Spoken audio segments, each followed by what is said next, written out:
all night, worship and adore.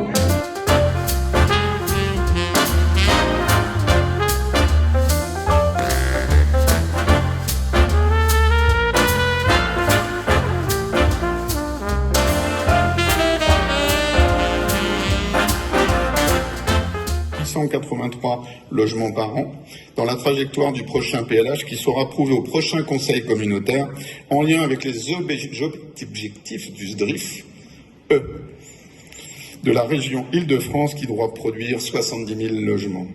Notre territoire contribuera 2 fois plus que la moyenne à cette production. Espérons seulement que ces logements ne soient pas en partie convertis en meublés touristiques et nous espérons toujours pouvoir les réduire drastiquement. C'est pourquoi nous avons fait appel à la décision d'un juge qui a retoqué notre arrêté. Ces 3 dernières années, ce sont près de 2500 logements qui ont été livrés sur le Val d'Europe et 2000 de plus sont en cours de réalisation. La phase 5 d'Euro Disney, quant à elle, devrait générer plus de 10 000 unités de logements supplémentaires de toute nature. Il faut ajouter à cela les projets de Montry sur l'Épinette et la Coulommière et de Bailly-Romainvilliers sur l'île Landry.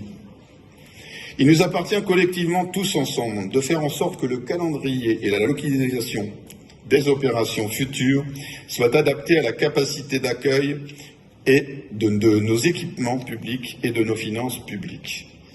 À ce sujet, mesdames et messieurs les députés et sénateurs, j'ajouterai monsieur le sous-préfet, vous l'aurez compris, Val d'Europe Agglomération est une agglomération d'aménagement à qui l'on a imposé un projet d'intérêt général et une opération d'intérêt national, conventionnée avec un acteur privé qui s'appelle Disney. Notre institution, ex-SAN, n'a plus légalement la possibilité de financer comme avant jusqu'à 100% des équipements publics communaux, écoles, gymnases, centres de loisirs, crèches. Indispensable aux communes à qui l'on impose des milliers de logements et dont les moyens sont limités faute de recettes économiques. Il faut donc légiférer au plus vite pour que nous retrouvions la possibilité qu'avaient les SAN de les financer à 100%, sans quoi certaines communes ne seront plus en mesure d'en assumer la charge et cela remettra totalement en cause la concrétisation de la phase 5 à venir sur leur territoire. Et les études que j'ai lues la semaine dernière ne font que confirmer ce point. La qualité de vie au Val d'Europe se ressent beaucoup à travers le nombre et la qualité de ses équipements publics, communaux ou intercommunaux, financés depuis 1987, n'est-ce pas, Président, et presque jusqu'à présent par notre agglomération. C'est à ce jour plus d'1 milliard d'euros qui a été investi dans ceci sur le Val d'Europe.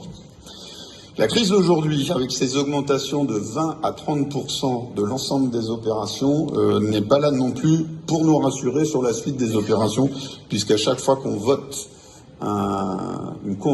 on signe en conseil communautaire des documents, on se rend compte que quelques mois après, il faut les amender pour ajouter 20 à 30%.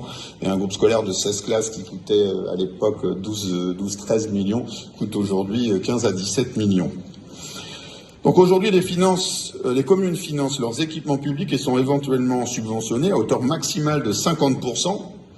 Dans le cadre du projet de l'opération d'intérêt national, un fonds de concours permet aux autres communes d'obtenir sur une possible participation de VEA. En l'occurrence, 2 l'ont fait cette année et le demandent. Une qui est en route, c'est celle de Villeneuve-le-Comte, et l'autre qui est celle de Montry. Je crois que Françoise attend impatiemment son projet de centre de loisirs. Et c'est la même chose pour Daniel.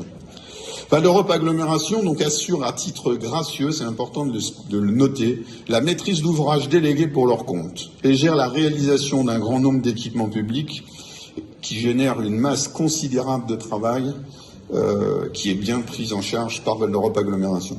J'en profite pour adresser un grand merci aux équipes qui font un travail extraordinaire, parfois ingrat parce qu'on le fait pour les communes, qui râlent parce que c'est jamais bien.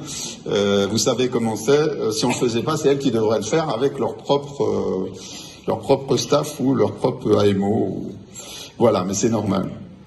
Donc les derniers réalisés, à Couvray, il y a eu un groupe scolaire de 16 classes et un centre de loisirs de 120 places, c'est bien ça Thierry? À Chessy, un centre de loisirs de 120 places et une crèche de 35 berceaux, hein, on est bien aussi. À Céris, un centre de loisirs qui est l'extension de l'école Pierre Perret qu'on vient tout juste de recevoir de 120 places.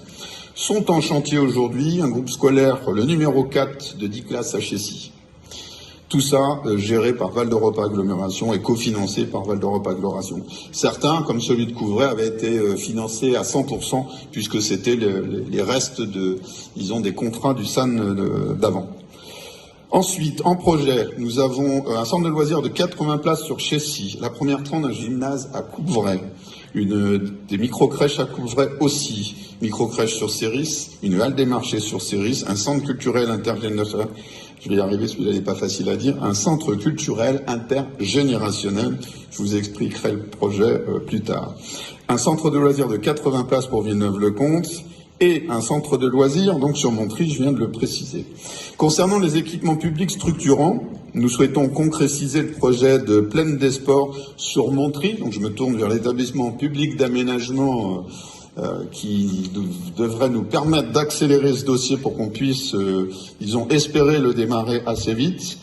Alors il y aura encore les études, il devrait être constitué d'une piscine avec un bassin de 50 mètres. On a fait le choix de mettre la deuxième piscine, puisqu'aujourd'hui elle devient nécessaire, à proximité, ou même sur le territoire des nouvelles communes qui nous ont rejoints.